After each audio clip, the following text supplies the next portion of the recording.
They'll be waiting for me at Bellevue with their oxygen mask. I want to talk about credibility in journalism. Before I go on this fucking rant, I want to thank the Times of Japan and the Japanese online Times and the Times of India for their magnificent, beautiful reporting. My two friends, Makoto and Kato, who live in Hong Kong and Japanese, I thank you for all your hard work. Thank you for that great fucking reporting, because the American companies, the Western European companies, these fucking multinational media fuckers are pieces of shit. They are pieces of fucking shit. Let's talk about credibility in journalism. Okay, as I started this gig 2 years ago, I want everybody who's ever watched any one of my to name me one piece, one time my fucking videos are not 100% fucking credible. Oh, you use the word fuck, people say, so you're not credible. Oh yeah? Why don't you go to Glenn Beck's fucking site? Why don't you go to Fox News and Rupert Murdoch has groomed and postured as he told you to sell your Dow at 6,000. As he told you it was going to fucking zero. He told you to buy gold at fucking 1,900. He told you to buy fucking silver at fucking $50. Look, fact. Go through my videos. Last year I put up my economic videos 2 years ago. My portfolio, I said short IAG, going to Apple, going to IMF. Fact, there's plenty of people out there. Fact, when Dominic Strauss-Kahn was freaking everybody in the world saying, oh, this guy's a rapist, you know, the walking, I'm saying, this is fucking wrong, this is fucking wrong, she's fucking lying, she's lying. She was lying.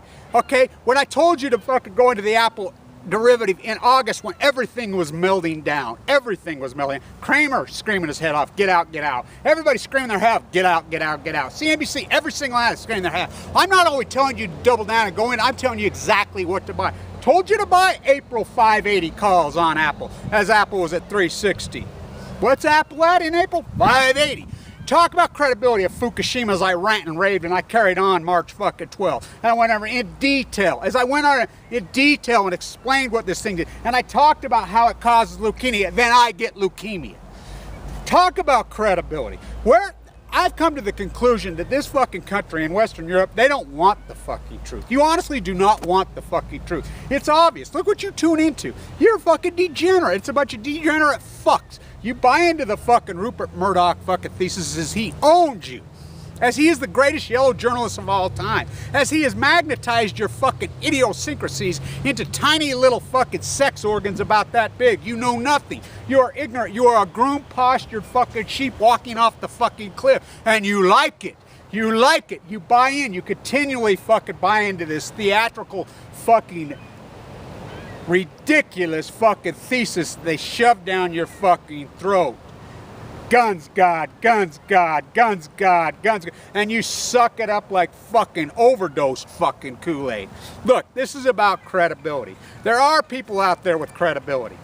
There are people out there who have knowledge, who do report. It sure isn't in the mainstream media. It sure isn't on fucking Fox News or fucking CNN or fucking CBS did one great fucking report.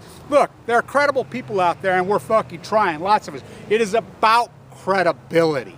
Credibility is not something given. Credibility is something earned. It's like respect. You automatically are supposed to just respect certain people. Why? Because society tells you? No. Respect is earned. It is earned. Just like freaking journalism, journalistic credibility, it is earned. It is not about language. It is not about poetry. It is not about freaking fear-mongering. It's about the truth. It's about honesty. It's about being right. It's about reporting stuff accurately. Where the fuck are the real journalists, you phony, fake pieces of shit? Who is guilty? Who is guilty of Fukushima? The BP? Who has empowered these fuckers? The Rupert Murdoch? Oh yeah, he is what he is. No, it's you ring kissers. They walk into that fucking booth and you vote for the people that are fucking... I mean, I think about the state of Alabama so much. I think about that. As what he's done to that freaking state, the BP spill. As those 11 men were killed, when it came right down to it, Congress was going to overturn that and raise that limit up. Who blocked it? Your senator. But yet you will vote for him again and again and again. Because you've been tricked into thinking it's about guns and God. When it's not about guns and God. You know, as I like to quote, I'm a huge fan of Van Zant's. All of them. Huge fan of Skinner when I was a boy. He didn't write just Guns and Gads. He wrote Mr. Saturday Night's So Special, You Got a Barrel That's Blue and Cold. You ain't good for nothing but put a man 36 feet in a hole. Let's not get caught up in the guns thesis. Let's not get all wacko about it. It is what it is, you know, in Second Amendment fairy tale land. Let's not get all caught up in that. Let's talk about the reality, about the economics of your job, about the earth, about your children, about your future generations. As they fucking gave you 200,000 jobs in the Gulf and they destroyed millions for generations. Pin the people down who did this. Your senator, your congressman. As I live here, these people don't even know who their congressman is. They are fucking ignorant to the 10th fucking power. They'll bitch about national politics and I'll ask them, who's your congressman? Don't know. It is an ignorant commentary. This is about credibility. Kevin Blanch.